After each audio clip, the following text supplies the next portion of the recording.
What if these aliens invented the actual Tic Tac candy to just shove it in our face every day that they... So number 10, the USS Nimitz Tic Tac UFO encounter. So this is the most recent documented, or not most recent, but most publicly validated recent event. Yeah, once the guy who documented all this, Commander David Faber.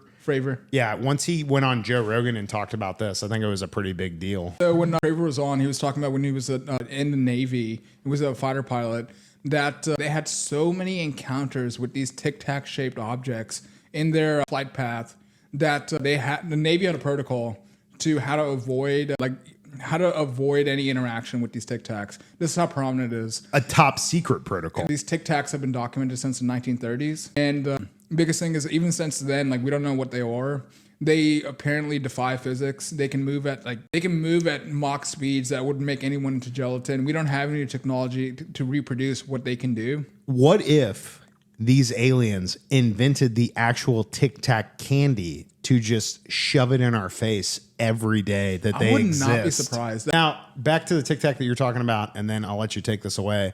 The Tic Tac, when it goes underwater in this encounter, is the reason that people think that there is an underwater base for these aliens. So it's what's the percentage of the ocean that we've explored? So the percentage of the ocean that we've explored is next to nil. We know more about the moon surface than we know about the depths of the ocean. And another big speculation of why these devices or these objects would be traveling through the water and been documented in the water is that there have been no, once they're in the air and once it goes subsurface, they don't make any ripples. They don't actually interact with the environment they're in. And they're just thinking, if you're going to have some type of, if you had an alien craft, of course you would hide in the ocean. That's the best place to hide it. There's only been 20 to 25% of the ocean has been explored and mapped. Dude, side note, but apparently they died so rapidly that they didn't even have time to. A device that looked awful like a Tic Tac. Yeah, but these Tic Tacs, the craziest thing about it is that the Navy has a protocol to how to avoid any encounters with it.